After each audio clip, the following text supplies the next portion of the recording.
It's a great day to be a Coyote. Welcome, Coyote Nation, to another episode of Back the Pack Podcast, where we are going to be bringing you all of your favorite games, memories, and of course, discussion with our fellow Coyotes. As a disclaimer, we have no affiliation to the University of South Dakota. This is a podcast ran by fans for fans. The ideas and comments do not represent the university. Our opinions are our own. Be sure to find us on Twitter at BackThePackSD and join the USD Coyote Fans Nation page on Facebook. Secure your Yote Fund membership level at yotefund.com. And last but not least, get your tickets to all Coyote athletic sporting events at www.goyotes.com. That said, let's talk some Coyote football. Let's do it. Gentlemen, how are we doing tonight? So I actually just threw that intro. Plus, I've had a few. For Alex's Lemonade Stand, let's auction off for fans to be our lead the howl. Ooh, into our podcast for the show. Yeah, there you go. Yeah, here we go. Let's do it. Starting bid at $1,000. All right, I gotta give a shout out to Ray because he beat Yote Fan tonight by a long shot. Way to go, Ray! He did. I'm curious if Yote Fan's gonna show up. That's kind of crazy. That is. Hey, there's our boy from Wichita. Yes, sir. Dustin in the chat, man. His team's been rocking and rolling down there in Kansas too. How about that? Hey, Northwestern boys know what's up, or Northwest boys know what's up. Mm-hmm. For sure. And it was awesome meeting him too last weekend. Absolutely, yeah. It was really cool. Definitely enjoy whenever anybody stops over by the tailgate. For sure. Hey, okay, so Jake, we gotta tell the audience. So you're in Mountain Time right now, and I still beat the Kogels. You still beat Matt. Let's go. Grant, you're I guess scheduled now at this point. You both were in the Black Hills today, but Grant decided to come home. Jake, you're still out there. Yeah, we probably passed each other on the interstate. I was out here for work the last couple of days, but we're back in action, ready for a little Coyote football. Just in time, yes, fellas. Just in time. The countdown's on. Hey, how about Abrams in here? Go Yotes. Go Yotes. Yes, sir. Yes. Welcome. All right. Big show tonight, fellas. Big game, obviously. Clash of Titans, Co-Missouri Valley Football Conference champs. Going down at the Fargo Dome, 1 o'clock Saturday. ESPN Plus, Midcoast Sports. Can't go wrong with those. For those that are going up to the game, Godspeed. Wish you all the best up there. Yeah, for sure. All right, before we jump in, though, quick update. Alex's Lemonade Stand. Fellas, shout out to Coyote Nation on this. Unbelievable. This isn't even a competition at this point. Just in the last week. We have a ton of great people in Coyote Nation with big hearts and big pocketbooks because we are up to $6,400. And look at wildest part about all of this, he is $1,000 away from matching what he did last season already. Yes, and we're a third through the season? Mm-hmm. Oh yeah. So, the stakes have definitely been raised on this deal for this year, and I don't want to give anything away here, but I feel like we're just getting warmed up on this deal, right? I mean, we're just kind of tip of the iceberg here. I mean, he's definitely foreshadowing. Keep your eyes on Backpack Twitter account. We might have something working, something brewing for D-Day's week leading up to it. That's right. We're always grinding in the background, fellas. That's right. Yeah, so I don't know what else to say, but there's a lot of zeros on this page, and there's a lot of new players too and new schools, but a bunch of zeros. And I don't know. Right now we're running away with it, that's for sure. The fact that there's only one person on there with 4 digits is actually, it does bug me. I'm a little concerned we might have made too big of a gap, and everybody's like, well, throw in the towel, we're done already. It's over. We're not gonna get there. It's never over. Yeah. I mean, if you're a quitter school, I would say that, just go ahead. Yeah, I mean, Chase Mason hasn't gone up in a week and a half. Yeah, just toss it in. Like, yeah, you don't want to try to compete with us, but that's the good part about this. The more competition, the better, right? Absolutely. Let's get everybody in 4 or 5 digits this year. That would be amazing.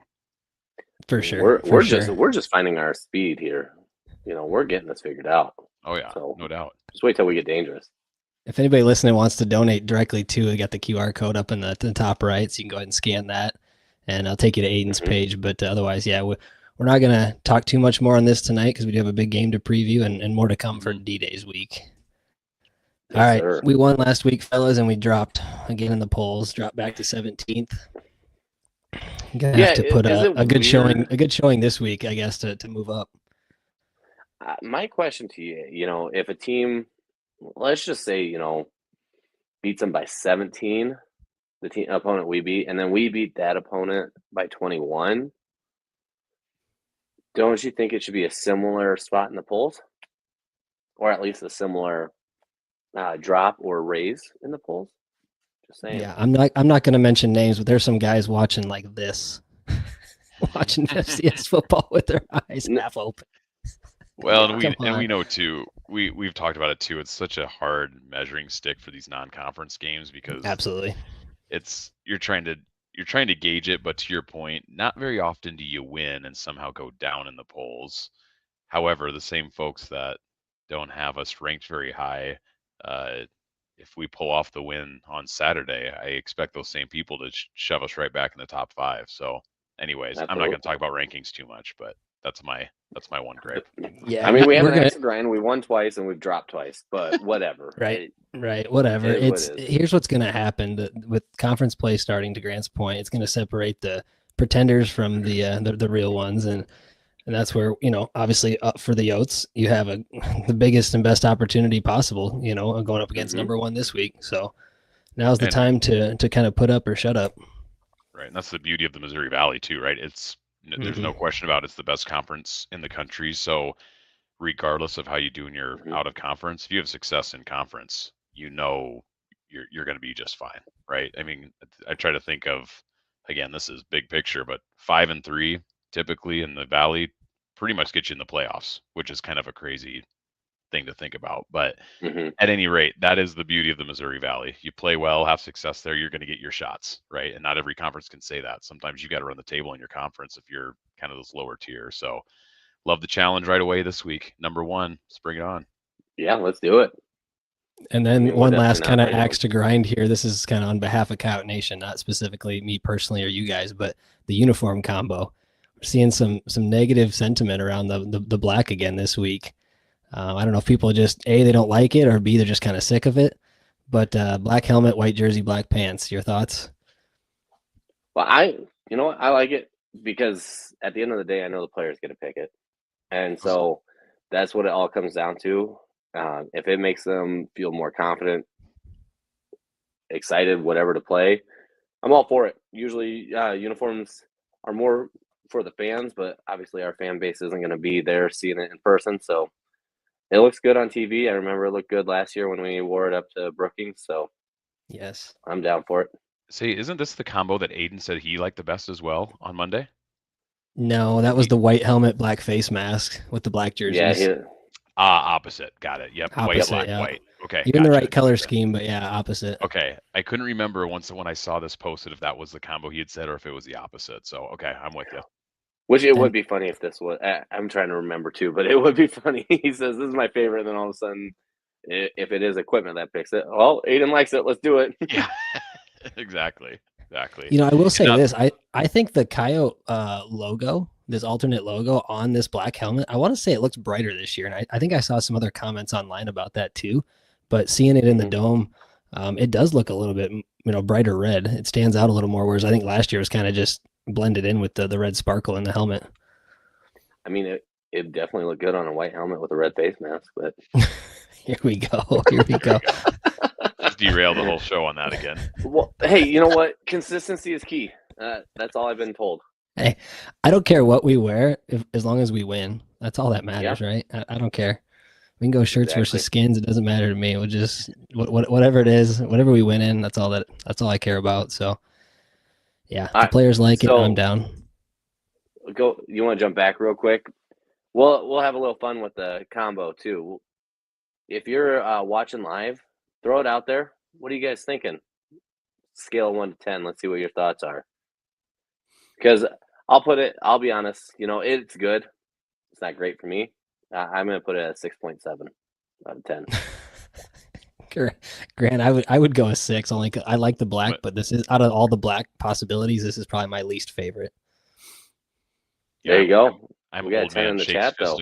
Yeah, I'm an old man shakes fist at cloud when it comes to combos. It's fine. I think the all black is cool, right? Like Yes. I'm all about that, but not a lot of red on this. I like the red. Yeah, that's fair.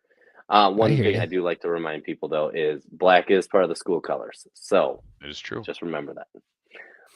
All right, yeah. Anybody else want to throw it in there? The chat for sure. We'll move on to the next page though. Yeah, appreciate that. We got a 10. That's awesome. All right. Yeah. Series history versus the Bison. So South Dakota, North Dakota State meet for the 90th time Saturday. NDSU leads the all-time series 58-28-2. Series dates back to the first ever meeting, 1903, played in Fargo. The call out here, guys, for this week, NDSU has won nearly 73% of the games played in Fargo, but USD picked up wins in Fargo in 2023 on their homecoming in 2015. And that was I believe that one was a last-second field goal. This weekend's meeting will be the fourth time in the last 10 meetings that the contest between the Yotes and Bison will be a top 25 matchup.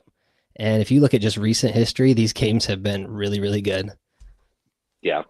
I mean, hey, we played them 3 times in 2 years, and we're 2-1. It's an impressive record on it. Doesn't matter, what level you're talking about.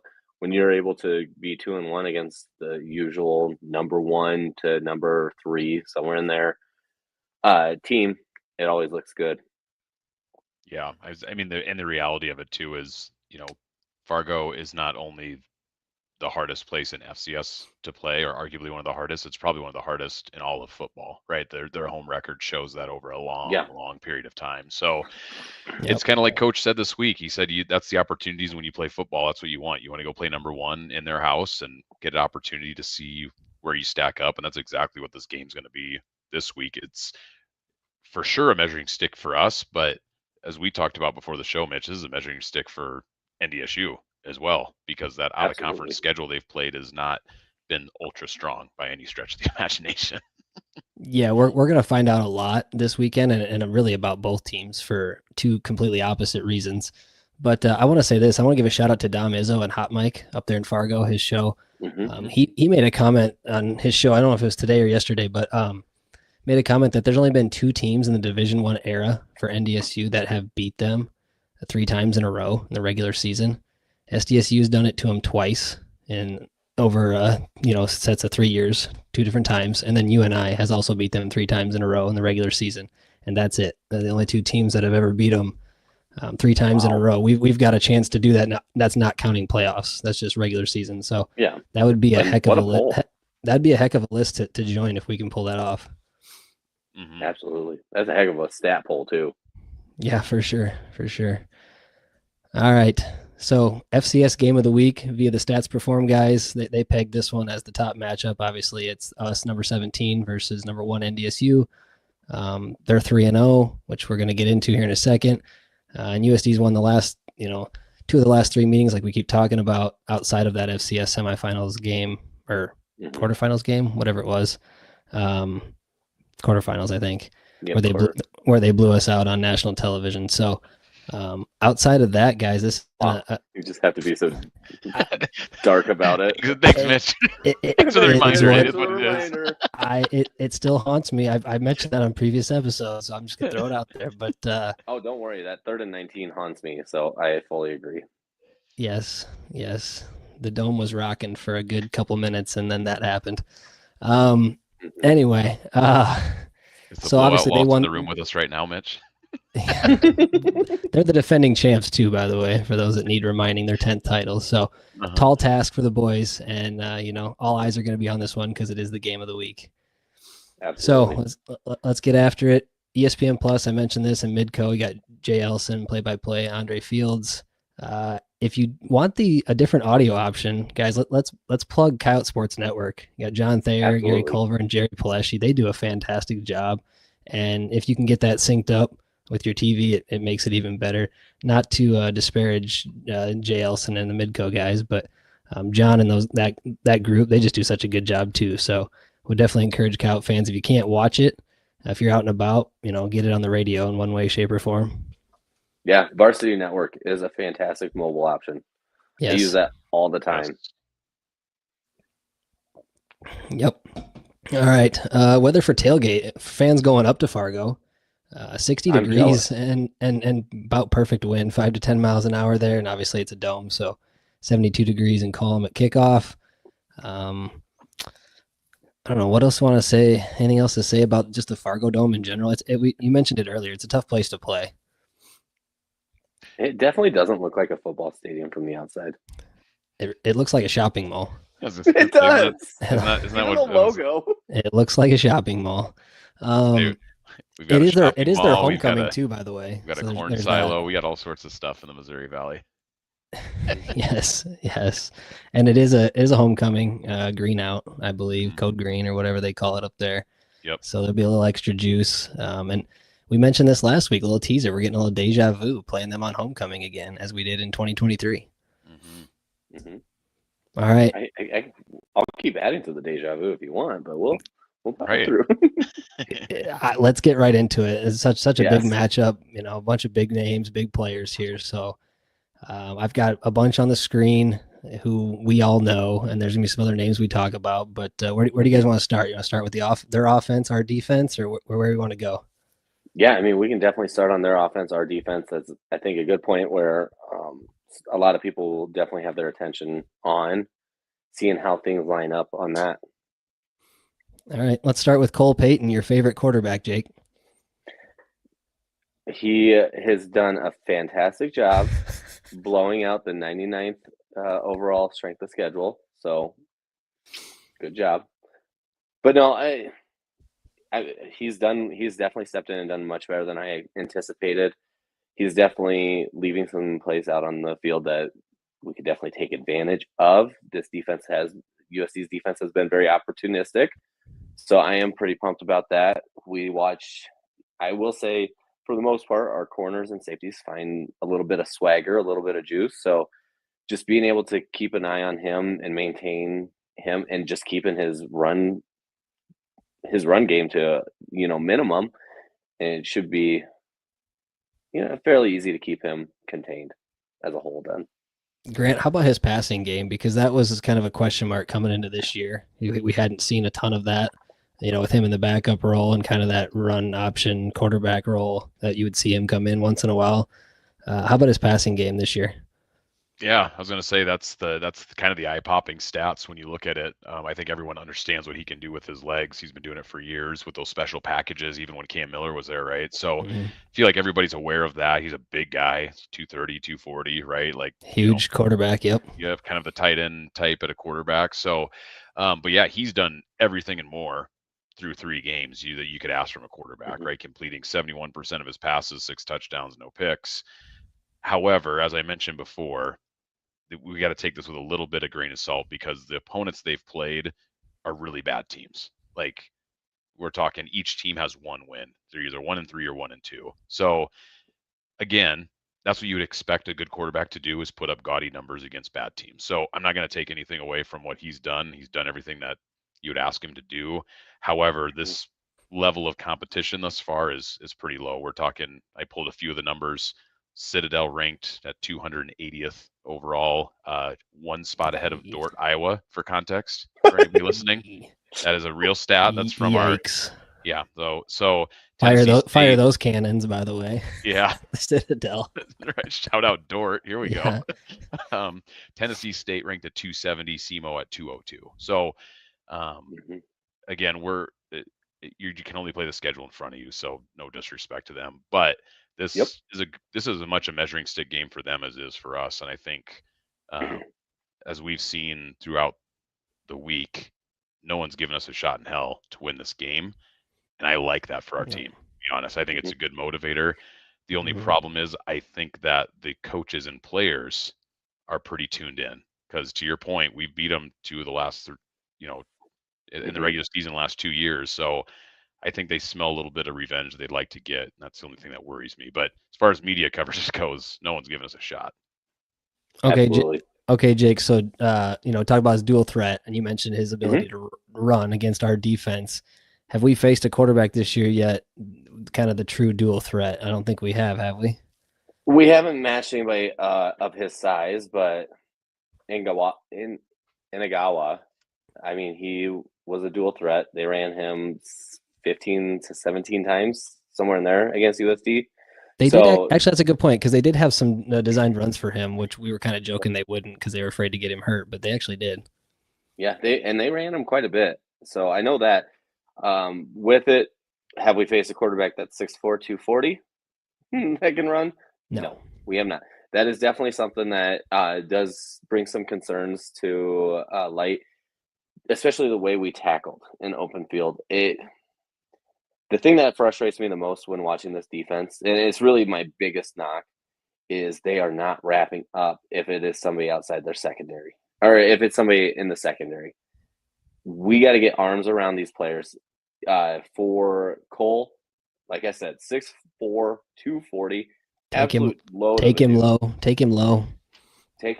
Yeah, you're not going anywhere without your ankles, so take him low. Mm-hmm. Absolutely. So that's something to watch out for. But Grant brought up the biggest thing, and it kind of feels like his glance up. He hasn't thrown a pick yet. Right. Just saying. Mm-hmm. It's definitely something to keep an eye on. Obviously, the defenses that he has played, when he's throwing 71% completion. Super efficient. Super efficient, yes. And so that's something to keep an eye on. But, yeah, this is the first time we've done it. So, Gabe Hardman, Matt Walsh, Nate Ewell, Wade Abrams, those guys are going to have to step up big time when it comes to their hits. They have to hit harder than he's going to hit because he will hit. This is a bring your hard hat, bring your lunch pail kind of game. Mm-hmm. And I'll say this, guys, if you look at the NDSU offense, not just Cole in general, but their offensive scheme this year, they're not that ground and pound team this year. They still have a solid run game. I'm not knocking their run game, but with Capinu, they really, I mean, it's average, right? It looks like, and I think that's just because it's a product of them throwing the ball more this year because of the receivers that they have. Here's the thing. Capinu, thank you for saying it because I have no idea how to pronounce that. So Mitch with our name pronunciations. He's only ran the ball 36 times. They've been passing the ball a lot more this year. It's not your traditional run it down your throat NDSU team. It's a whole different animal with the 2 or 3, really good receivers they have. Yeah, so I mean that's definitely something to look at. And if we can make them one-dimensional and bring that game in, I will say this is definitely a testament. They're pretty proud of their O-line. It is young. It is a very young O-line. But if you're willing to throw, they're trying to build confidence in their O-line, I think. And I think the other part of the rushing game too is not to forget that. I mean, Cole Payton has plenty of designed runs, right? That has not gone away since he stepped into the starting role, right? So he's not too far behind Capinu with 175 yards rushing to 202, and he actually has a better average per carry. So, and Ray brings up a good point. We're probably pretty lucky that Jamar Brown's not still on the team because he's crushing it in Miami. Tearing it up, which is always I always enjoy seeing those FCS guys make the move up and have success in general. But yeah, I mean, Mitch, to your point, like from a skill position players, I think the receiving with Lance and Nelson is probably a scarier proposition than anything that they have at running back at this point outside of Peyton, right? So Lance is the big name that everybody knows, right? So probably an NFL prospect type guy. We'll see what that looks like. But Nelson's another guy that I think, if I remember right, a majority of the year was hurt. Last year, yeah. I don't think he played in the game against us. I don't think he hasn't said no. He didn't play in our game because I think they were doing some with a red shirt and trying to bring him back for the playoffs. So they were kind of doing some of that. But he's a guy that's as capable as anybody too, right? So, for Cole, he's got some good wide receivers on the outside.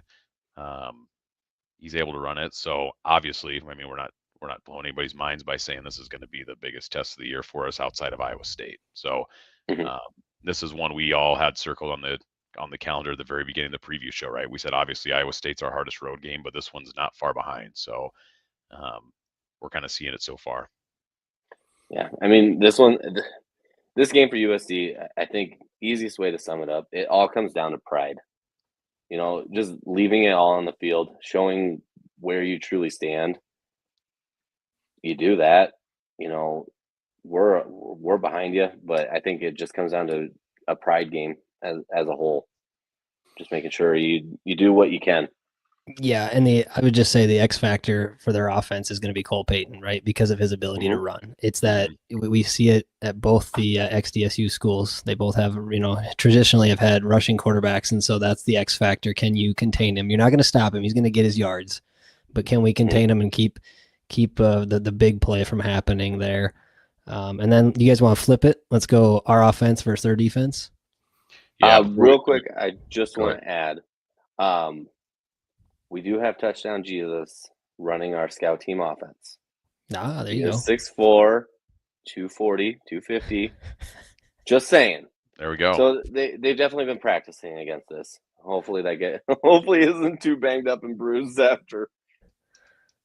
It's awesome. I love it. All right, let's talk. Let's start with Aiden, right? Because it all goes through Aiden. We go as Aiden goes on the offensive side, and I want to start the conversation with this. Aiden has had some of the best games of his career against these guys, so I want to start there, and we'll, I guess, get your guys' thoughts on where we're at. What are you feeling? Our offense obviously had a big showing last week, and people want to say, well, it was just Drake, but the offense looked a heck of a lot better. You were seeing things click, not just in the rushing game, but the passing game, the reverses and some of the gadget stuff. I mean, the double reverse pass, to Holmes, and we were kind of in our bag of tricks there. And I think putting some stuff on tape, so they have to think about everything this week as NDSU, as the defense prepares for our offense. So thoughts on that?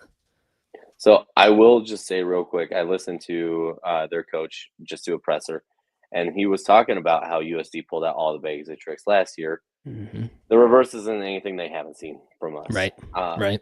And then actually, I wouldn't be surprised if we go, for the most part, pretty basic again. And because when we won up in Fargo last time, it was screen passes and it was deep flag routes. Is really what we, was the bread and butter and how we won up there. Yeah, I think to your point, the way Aiden and the offense played against Drake, that gives us an opportunity to win the game and be competitive. The offense that showed up against Lamar will get blown out of the building, right? I mean, exactly. That's the scary part, I guess, for me, or not necessarily the scary part, but the intriguing part, right? Like if we can put it together, and when we all know what we're talking about, where it's like the passing game's working, we're getting reverses involved, we're hitting long plays, all those things start to click for us, we'll be in the game. But we just can't have stagnant 4-play drives where our defense continues to be on the field and they take over the game that way. Like just an opponent you can't get behind the sticks on, right? So I think one of my biggest keys for the offense is to have success early, and we've seen that already this year, even against Iowa State. So to get that first drive going, have something scripted up where you can put points on the board, whether it's 3 or 7, on that first or second drive, I think is going to be key, because you can't have 3 or 4 drives go by where you don't score points, because they're going to find a way to score some. And I will say my biggest concern of what NDSU is going to throw at us for their defensive scheme, I think they're going to load the box. They have confidence in their D-line. They have confidence in their linebackers. And they're going to load the box to stop LJ and make it difficult to pass quick. And so that really comes to planning the plays, right? Whether it is a screen or something like that, planning those out correctly, but then also finding a way to hopefully, get Tennell behind them. If they're, 10 yards within the ball line of scrimmage, there's definitely going to be some opportunities, but it's got to happen quick. And Aiden has to trust every receiver he throws up to, not just Fenner, not just Jack, but everybody, and just know that they're going to go make the play for him. Yeah, and that's a good point, because LJ's had a monster season already, and really 2 games is the guy. Right. But they are going to load the box, and they're going to commit to stopping the run. And I know they have a good front 7, but with Logan Kopp there, as you see, as their star-studded defender at linebacker. But we no matter what they do, guys, if they do load that box, we still have to have a semblance of a run game. Like we have to find a way to overcome that and get yards, because we have to stay balanced, and that run game sets up the pass game in a lot of cases for us with the play action. And so we have to, no matter what, we can't totally abandon it. And we also can't be stonewalled and be in 2nd and 9 and 3rd and 10 kind of situations either. because their secondary is much improved. Last year when we played them in the Dome at the end of the season, we said their secondary was a liability, and we exposed that in the final 4 minutes, big time. And this year it's much improved. And so I think, to your point, Jake, they are going to kind of load the box and play a little more one-on-one on the outside and expect their defense to cover, which I think maybe does open up some deep shots, right? One-on-one with Fenner. I think we like that matchup with him versus anybody at this point. So it's going to be really, really interesting. But just, again, line of scrimmage, that's where it all starts. So got to be able to do something there. Yeah, I'm ready. Been anxious all day. This is weird.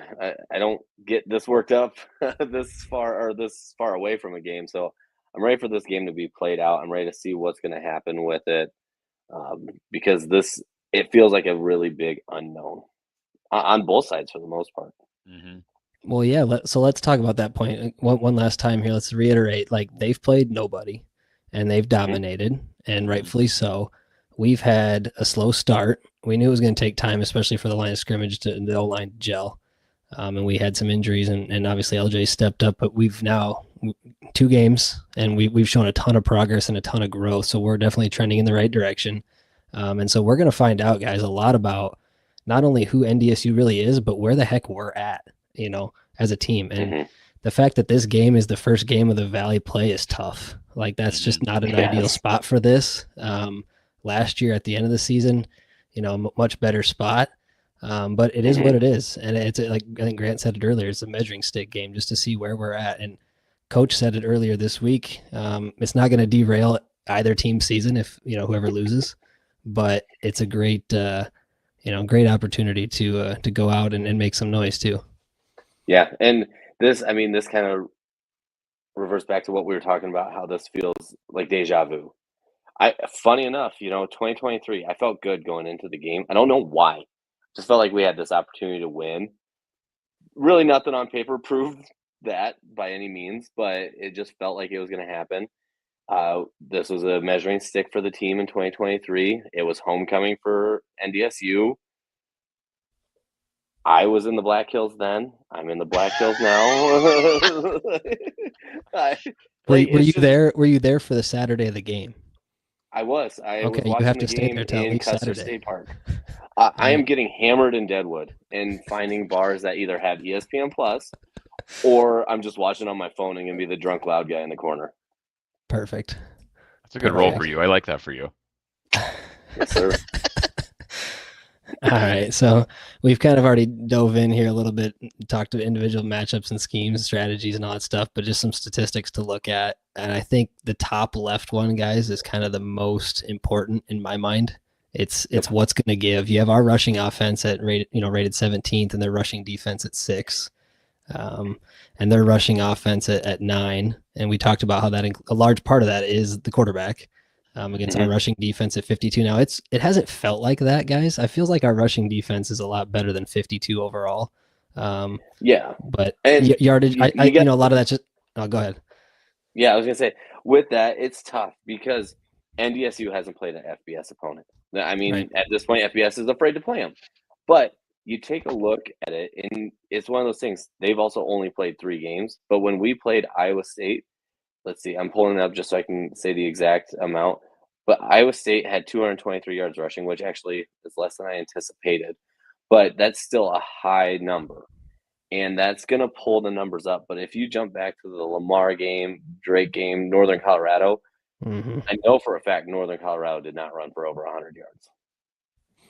Yeah. So and that's, I think that's really where to me, that's where this matchup really hinges, is on that rushing game. Who can break through? Who's the team that can control the clock and run the ball, and play that possession game? Kind of almost like we got to play keep away a little bit, because if their passing game is that electric, again, hard to judge because of their opponents. But if it is really that good, we don't want them to have the ball. And the only way to do that is going to be to run the clock and get yards on the ground. Yeah, absolutely. Yeah, I full-heartedly agree with you on that. Anything else that sticks out here? Any of these you want to talk about? Their third down conversion on defense, guys. They have the number 4 rated defense for third down conversion, but their offense kind of not so good there. They're kind of right where we are at 64 for their offensive third down conversion percentage. We've talked about it too. The passing game for them is much improved this year. They're rated number 11 passing offense and passing defense, number 1 rated passing defense through the non-con schedule. I mean, when you play the school of the blind. I was going to say, for context, again, there's a lot of context that goes into these metrics, but Citadel is a triple option team, so I have a feeling that passing, I don't know what the passing number was, but my non-existent if you're running triple option. But no, I would say the metrics here, Mitch, I think the one that sticks out to me is just the turnover margin. Like, this is a game you cannot afford to have a negative turnover margin and expect to win for USD. So agreed. If it's negative, you might as well take the L and go home. Correct. I think you get into a position where you're, negative, you're certainly not winning. But if you get into a position where -2, -3, then you're looking at a really ugly, embarrassing score, to be honest, right? So have to find ways to create turnovers. I mean, have to just be at least positive in the turnover margin, whatever that looks like. But for the most part, a lot of this stuff is just really more of a reflection of right on cue. Really a reflection of the schedule more than anything else. Yeah, so absolutely. And we said that against Drake, right? Because I think they beat us in almost every metric I threw up last week. And it's a very similar story here, which is why I'm not scared, and I don't think the team is either. No one should fear, going up there. It's the cultural piece, which we've talked about, and just the athletes and coaches that we have on this team. They're not going to be scared. They're not going to back down. That is one thing you're gonna get from the Yotes, is they're going to fight till the very end. Yeah, and I mean, just remember too, when it comes down to, our defensive coordinator was not there for these last couple games, but our head coach was the defensive coordinator for that. The guy knows how to beat NDSU, at least defensive scheme wise. Right. And then Morrison was there, and then also Bitslam was there as well. So offense has seen it. They know how to move the ball on it. They've seen how it's done. Defense, the head coach is going to help, obviously, plan it out. And we all know Coach Kirch and Coach Johansson, best friends. They probably talked about this game in the past before Coach Kirch was here. I know the scheme's going to have us an opportunity. Absolutely. Grant, anything else to add before we jump to picks? No, I don't think so. We can jump to picks. Well, and I want to pull up Kirch's comment here. I mean, in reality, who have they played? I think Drake might be 2-1 with that schedule. Agreed. Oh, so, yeah. Well, Drake's ranked higher than all the teams they've played. For sure. Yeah. I don't even have to look that up. You don't have to look that up to know that. Wow.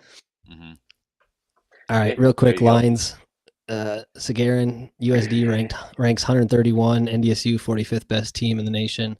Reddit FCS, guys, this is flat out disrespectful. The Yotes at -28.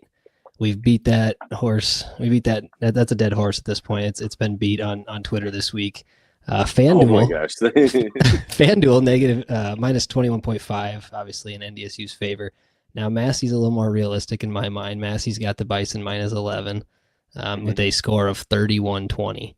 I think that's much more realistic than those other two spreads. Yeah, I fully agree with it on Massey's side of things. I understand where people are getting, -28 from. The idea of what we've built up, of what we expect Lamar to be and what we expect UNC to be going into the season has really, blurred the lines of what everybody thought. I was very impressed with UNC. They've already doubled their win total from last season. They should have beat Colorado State. Yes. Yes. Open your eyes a little bit too. Let's look at that. Lamar, I think Lamar's still undefeated at this point too, and they're in the polls. They're ranked. It's definitely look at the schedule, the results actually. Yep. Absolutely. I think there's a little bit of eyeball test, and that's what I was saying, people watching football with their eyes half open. All right, let's go pick segment. I forgot I threw this meme in there. There we go. Yeah, this is the Yotes on Saturday. Taking all that personally. There you go. Got to. You have to, right? Take it personally. Yeah. All right. Pick segment sponsored by the Carney family. How about that? Thank you. Shout out to the Carney family for sponsoring the show. And now you get your own segment. So there you go, Pat. And with that, the Carney family coming in hot with the Yotes 28-21. Right. Coming in hot. Just going into Fargo and coming home with the dub. I'm not dancing with the computer by any means. My battery's dying, so I am making sure I make it through this last segment. Let's go. All right, there we go. Let's see if. All right. Yeah, I think this is all. In the guest room. This is all the result that we would love to see on Saturday. Yes. So I'm all about this pick. I love it. Light the FCS on fire right here with this. That's right. Absolutely. All of a sudden, we're national champ contenders again. That's right. Yeah, exactly. All right. I'll go next. I have NDSU. I said it in our prediction show. I was going NDSU, and I was so torn on this, guys, trying to figure out exactly what to put for the final score. And I whittled it down to I think these two teams are a lot closer than what they appear to be in the eyes of the outside world that are not involved with these two programs. And I end up going 31-23, and the only reason I give them the edge is because they're at home, and I think that's worth a lot in the Missouri Valley because, as Coach Bob Nielsen used to say, any win in the Valley on the road is a good win because it's tough as hell. And so I'm giving them the edge because it is up in Fargo, so I'm going 31-23 Bison. I fully understand. Yeah, what I'll say. Well, I'm not too far off from you, Mitch. Here, so I've got a 31-21, pretty darn similar to you. So this is by far the hardest game to pick for me because of all the reasons we just talked about. There is a world where we go up there and get the upset, in my opinion. I think we have enough talent on the roster to do it, and if we execute like we did against Drake, I think pulling off the upset is very it's not this fantasy land idea, right? So. But there's also a part of me that thinks, what if we do look like we did against Lamar? And what if we do have turnovers and it's -2? All of a sudden, I could see this game getting to 49-14 in a hurry, right? So it's so early in the season, right? Like I talked to you guys about this before and just before we got on, but I said, I wish this game was later in the year because this team is getting better every week. And I think our best football is still ahead of us. Yep. Yeah. No, did we lose Grant there? Or? I think we did lose Grant. Okay. That was a mid-sentence cutoff, so I don't know. Sometimes he likes to trail off a little bit. So but, hey, I just want to make sure while we wait for him to come back, and before you yours, I'm going to put some other predictions up here on the screen. Yeah, throw them up. We got them. I absolutely love Coyote Nation. Yeah. Matt, thank you for chiming in as always. 31-28 Yotes. I love the confidence, man. That would be another probably an instant classic if that were to end up like that, because I'm guessing that's close all the way to the end. If you're looking for the instant classic, with a last second field goal by the Yotes to get out of there with a W. I don't know. I think if you're looking for an instant classic, click that next one. That would be something too. Yotes win 35-34. Yeah, what does that final minute look like? Of that game, yeah, exactly. Yeah. And then we got Ray coming in. Oh, go ahead, Jake. How quiet would the Fargo Dome be if they scored a touchdown with 20 seconds to tie the game and field goal ties it, and RJ Stewart blocks it? That's what they did to Montana State, right? He's gonna. Speaking of RJ, he's gonna have to have a big day guarding those receivers. By the way. Yep, exactly. Sorry, did I lose you guys? I think I dropped for a minute there. Did I not? Yeah, we lost you. I was about to make a really cool point, and then it just killed me on it. So, well, let's hear that really cool point. We're moving on. It's fine. All right, Ray gave us 28-24, another close game. Everybody likes the Yotes in another close one here this year. And I'm going to say this too. I'm proud of Coyote Nation for not stumbling, not taking what media has said to heart by any means. Picking the Yotes to win, you're definitely in the minority compared to everybody else out there, but it's time to shock the world and get after it. Absolutely. All right, Jake, you ready to give us yours? Yep. Speaking of shocking the world, Oh, did Jake's you? not scared. There it is. Yes, 23-21. Game-winning drive. Will Langland from 37 yards out. Let's do it. Wow, that's super specific too, man. Final Absolutely. drive, 37 yards out. Give us the Hey, three and give us the 3 to win and just literally sprint out the door because there will be a riot in Fargo if that happens. They will light the Fargo Dome on fire. You'd have the chubby rednecks flipping them off again. Yes, we need to find that picture, by the way. I got to get that from Mark or whoever has that. Mark's got it for sure. We got to get it from Absolutely. him. I did want to say one other thing before I got cut off. I want to, as far as this is concerned, my prediction, you have no idea how badly I want Mitch and my picks to be wrong. Like, oh yes, please prove me wrong. I will come on this show and say how stupid I am. Please, if I'm wrong. I would welcome every player, coach, other fans to just torch me all week long if I'm wrong on this, and I will love it. It'll be the best. So please prove me wrong. Oh. Absolutely. All right, fellas, we're at the 45-minute mark. I think it's about time to get out of here. What do you think? Oh, hold up. We got one last last prediction. My season and she's ticket making buddy. fun of you guys. Yep. Yes. Sarah knows what's up. 33-28. I think my favorite part about this is just the entertaining numbers people are throwing out here. Like 33, that's such a random number. Well, and that's a lot of points. It's a little bit of a random number. But I love it. Man, you guys are in the minority of the back. We are. We're in the minority. We are for sure. You watch, this will be like a 9-6 game. Like, I don't know, just something really, really weird. And this is how the Coyotes take the lead with the touchdown here from a thick 6. Ooh. Who? That would be sweet. 6? That's what I want to know. Who on the thick 6? Big Mo rumbling. Right. That would be sick. Or Chris Dixon. I love it. I love it. All right, Ray. Big time players make big time plays in big time games. Go Yotes. I love it. Absolutely. Hey, you know what? We're amped up. I'm fired up. Let's do this, Yotes. Grant. Go Yotes. Hey, as always, go Yotes. Jake, be good to your liver. Go Yotes. I'll punish it. Go Yotes.